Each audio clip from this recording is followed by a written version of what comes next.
everybody. I'm Larry Ridley, and this is Madden 17 on EA Sports. Tonight's matchup features two quarterbacks who will be trying to lead their team to victory. It's Roethlisberger's Steelers going up against Ryan's Falcons. So with that, we'll send you out to the Georgia Dome in Atlanta, home of the Dirty Birds, where we bring in the two men who will call the action, and that's Brandon Godden and Charles Davis. Gentlemen. Larry, in what is scheduled to be its final season as an NFL stadium, there's a look at the Georgia Dome here in Atlanta. Coming up, we've got a good matchup on tap between the Pittsburgh Steelers and the Atlanta Falcons. That'll be taken in the end zone. And he'll get it up past the 20 to the 22-yard line.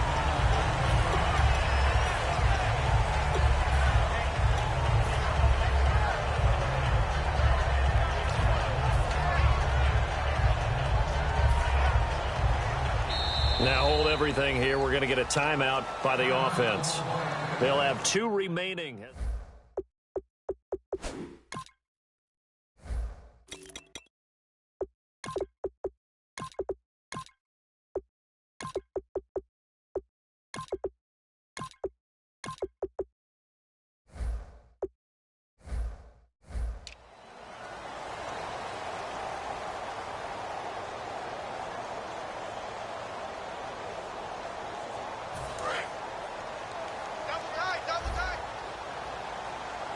They come out here in the eye. They'll bring one of the tight ends in motion left. There we go.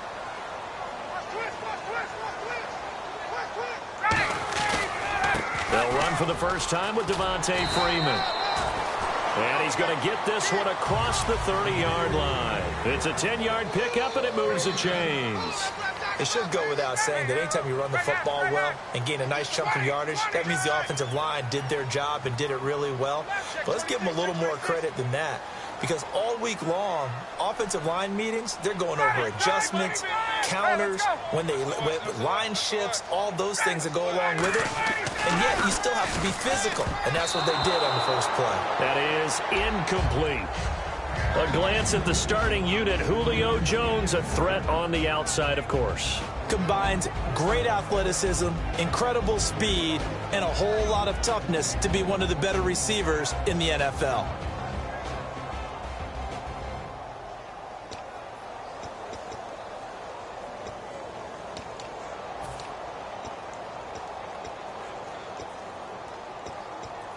So the incomplete pass brings up second down.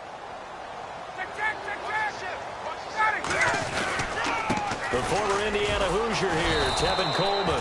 And he will lose yardage here to the 31-yard line. It'll be a loss of 1, and that'll bring up a 3rd and 11 situation.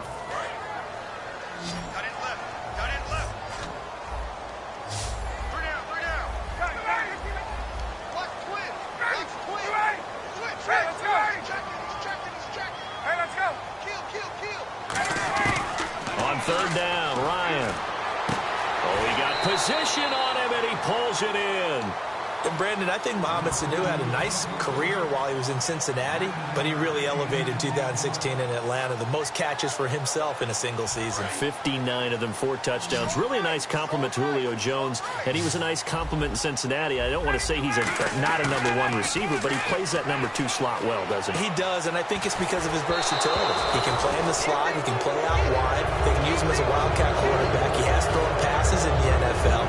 In fact, going back to his days at Rutgers, I think he threw 18 passes while he was at Rutgers, so you never know what you're going to get when Mohamed Sanu has his hands on the football.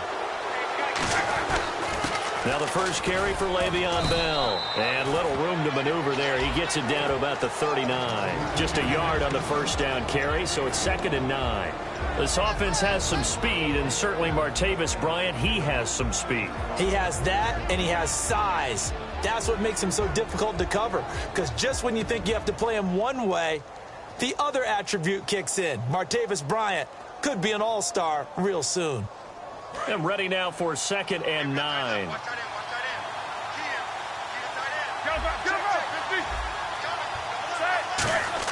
On 2nd down, here's Roethlisberger. Out to the flat. That's complete to his running back. Just a 1-yard pickup on the play. Here's a look at the young Atlanta Falcons, although next year, obviously, everyone will be a year older. So rookies like Deion Jones, Keanu Neal, Devondre Campbell, an extra year, well, their only year, but a year under their belt now to get better. They're just young and growing, aren't they? I mean, I expect their play to continue to accelerate and elevate. And think about the building blocks they had in front of them. Second-year guys in 2016 who had big years. Grady Jarrett, a monster in the Super Bowl, tied a sack record in that game against New England. And Vic Beasley led the NFL in sacks for the regular season with 15.5 and also had 6 forced fumbles. Boswell now to kick it away after the touchdown. That's fielded in the end zone. And last year that would have been a net gain of 5 on the return. This year he stopped where he would have been if he had taken a knee, and that's at the 25. Here comes the Atlanta offense now ready to take over here. And last time this unit was out here, costly turnover, and then that turned into 6 points. They've got to make amends. And how many times have we sat in meetings with coaches and they use the term complementary football? Offense take care of the defense. And the Steeler pressure too much here. He's going to go down. Stephon Tuitt able to drop him for a loss of 4. Well, the beauty of screen passes is they take a little time to develop, and they can often hit big, but sometimes they take too long to develop, and sometimes... And pressure coming, and they got him once again. The corner blitz pays off there as they sack him for a loss of 5. So, Brandon, we sat in with a lot of coaches, and when they talk about things they want to accomplish offensively, I'm not sure that sack and sack are on their play sheet. And they'll send the slot in motion left. They run the play fake to Coleman. Now Ryan. He's going to look deep down the field. And incomplete. He can't hang on. Would have been a nice catch. Instead, it brings up a 4th down. On 4th down, here's Matt Bosher on to punt. Back deep for the Steelers, Antonio Brown.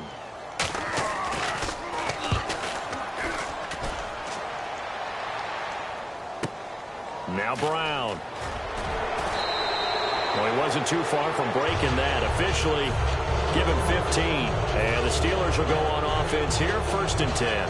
And Pittsburgh getting set to take the field. And they will simply, Charles, be looking to duplicate what they did last drive when they were able to push it in for 6. And they hope it'll be that easy, right? To be able to take exactly what happened before, replicate it. They may have to make a few additional changes along the way because I'm sure the defense will make some adjustments, but they've got to have great confidence having scored the last time out. 2nd down following the run.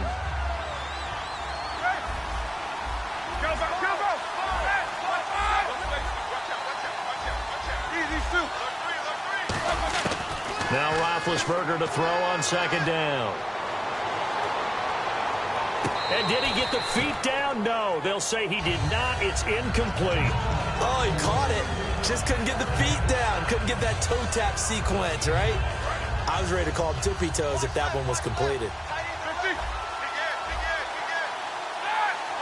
Green, the tight end, in motion. A first carry now. This is Williams. And he'll get this down only to about the 46. 3 yards won't be enough here as that'll bring up 4th down. But forget knowing where the first down line was. This defense created their own line of scrimmage. They won every battle up front. And a lot of times that is one-on-one. And if you win your one-on-ones enough times, your defense is going to be pretty good. They have more people to the football and snuffed out the play. He'll rifle this one deep right side. And this is caught. And he's in. Touchdown, Steelers. D'Angelo Williams, 46 yards. And the Steelers are going to add on to their lead. And he's got it up and through.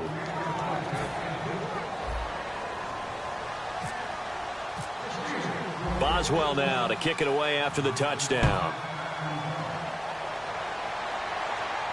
That'll be taken in the end zone.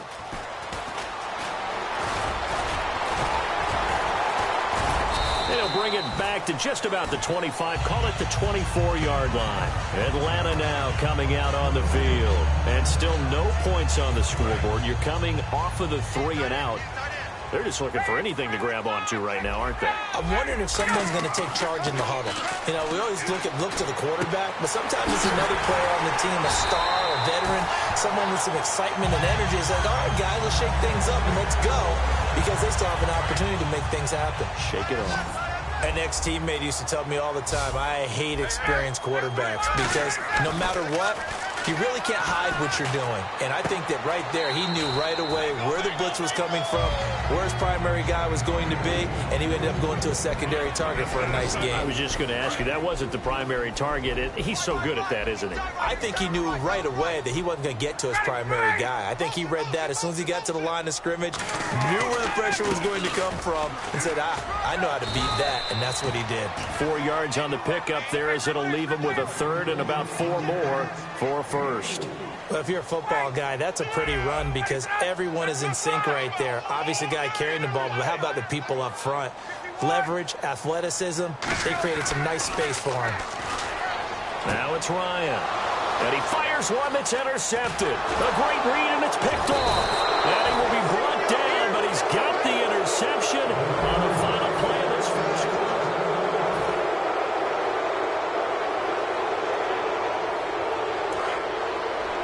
And some extras coming up on the line here, readying for the blitz. They come up with one running back. That's Bell. And they'll give it to him here. And he'll lose yardage on the play back at the 45-yard line. A loss of a full 3 yards, and now it's second down. Second down and a little ways to go here. 2nd and 13. And the D-line pinching together, must be expecting the run. On second down, it's Bell. Oh, he's got a little daylight. And he'll get it down here to the 43. 12 yards is the pickup there. And they'll be faced with a 3rd and inches. Look, the first down marker is out there, but sometimes it's hard to find for an offense when they're in a long yardage situation, which usually means throw the football. In this case, they went against the tendency and ran it. And boy, the reward was there. A big, big pickup. And guess what? It's now 3rd and very short in order to try and pick up a first down. Just a gain of a couple, but good enough to keep the drive rolling. I always appreciate runners who understand situations. That was just 3rd and inches. No reason to dance around in the backfield and try and break off a bigger play. Just go pick up the first down, and that's exactly what he did. They'll need to get the play off quickly. Now a first down carry by Bell. And he's going to get this inside the 30. A good gain of 14 there, and it moves the chains. How many times do we say in this game that speed kills, and it does it in so many different ways? In this case, you got a back who's quick and shifty, can make moves, make people miss, but also gets to and through a hole before it can close down. That's some of the benefits of that speed, not just outrunning people in the secondary, and that led to a really nice gain. So the run gets them the first, and now they operate with a fresh set of downs. Play clock winding down. Roethlisberger with a give to Bell. And he went nowhere. He'll lose yardage back to the 29. It's a loss of 2 there, bringing up second down. Well, on that play, the expression, don't blink, you might miss something, certainly applied. That was fast. Defense diagnosed the play, and it was over in a heartbeat. And the Falcons going to use another timeout. That's their second, so they'll have 1 remaining here in this second quarter. We'll be right back.